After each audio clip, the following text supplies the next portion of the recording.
আমাদের নেতারা সত্য কথাটা আমরা কবে জানতে পারবো আমাদের নেতাদের মুখ থেকে? আমার প্রশ্ন এটাই। ধন্যবাদ আপনাকে। এখানে দ্বিতীয় সারিতে একজন, হ্যাঁ বলুন। প্রথম সারিতে।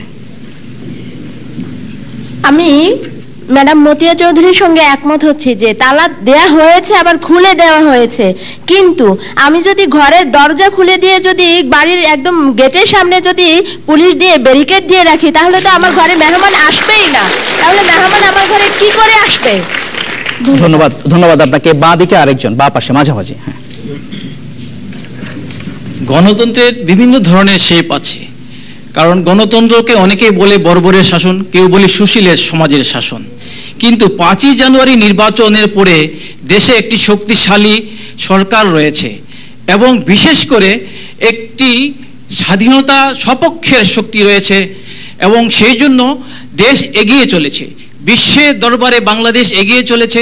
আমরা যখন বিদেশ ভ্রমণ করি তখন আমরা দেশের মান মর্যাদা যে অক্ষুণ্ণ রয়েছে সেটা আমরা প্রমাণ পেয়েছি।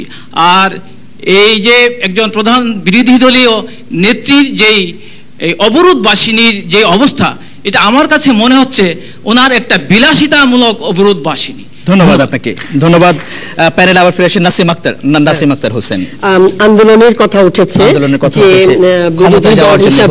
ক্ষমতায় যাওয়ার জন্য হচ্ছে কিনা। আমরা স্মরণে আছে আমাদের যে 5 জানুয়ারি গেল বছরে নির্বাচনের আগে কি অবস্থা হয়েছিল, সারা দেশে কত মানুষ মৃত্যুবরণ করলেন, কি পরিমাণ সহিংসতা হয়েছে এবং সাম্প্রদায়িক আক্রমণ হয়েছে, আগ্রাসী ভূমিকায় নেমে গেছে সব। সেই অবস্থাটা মানুষ ভুলেনি। গণতন্ত্র যারা রক্ষা করছে বুকের ভেতর, মুক্তিযুদ্ধের মধ্য দিয়ে পাওয়া অমূল্য সম্পদ, সেটা এই দেশের মানুষ। এবং এই কারণে গত 5 জানুয়ারি থেকে এই 5 জানুয়ারি পর্যন্ত জনগণের আন্দোলন নেই। আর যদি সেভাবে দেখি বিএনপিরও আন্দোলন ছিল না, তাহলে যদি জনগণের সঙ্গে তারা যুক্ত থাকতেন তাহলে জনগণের এর মধ্যে অনেক ইস্যুস ছিল। সুন্দরবনের মতো ঘটনা ছিল, এরকম জনগণের চাহিদা অনেক বিষয় ছিল যেগুলোকে রাজনৈতিক পুঁজি করে বিরোধী দল হিসাবে বিএনপি জনগণের সঙ্গে সম্পৃক্ত হয়ে রাজনৈতিক প্রজ্ঞার পরিচয় দিতে পারতেন। কিন্তু গেল 1 বছরে যাদের জনগণের সম্পৃক্ততা নেই, আন্দোলন নেই, তারা কিভাবে এখন যখন আবার 5 জানুয়ারিতে কিংবা আরো 5 জানুয়ারি আরো 5 জানুয়ারিতে যদি এই ধরনের উত্থান ঘটাতে চান, সেটাকে তো আন্দোলন বলা যাবে না। জেনারেল মাহবুব কি বলবেন আপনি? এটাকে তো আন্দোলন বলছেন না। নিশ্চয়ই যে আন্দোলন হচ্ছে এটা একটা অত্যন্ত মহৎ উদ্দেশ্যের আন্দোলন। সেটা হচ্ছে গণতন্ত্রের কে তার যে সংকট, সে সংকট থেকে উত্তরণের জন্য এই আন্দোলন। কারণ গণতন্ত্র তো নেই, প্রথমে আমরা সকলে মিলে আলোচনা করলাম। এবং 5ই জানুয়ারি নির্বাচন তো একটা প্রহসন। এই নির্বাচনের মধ্য দিয়ে যে সরকার আসছে, যে সংসদ আসছে, সেটা হচ্ছে চোরা বালির উপরে একটা তাসের ঘরের মতো অবস্থিত।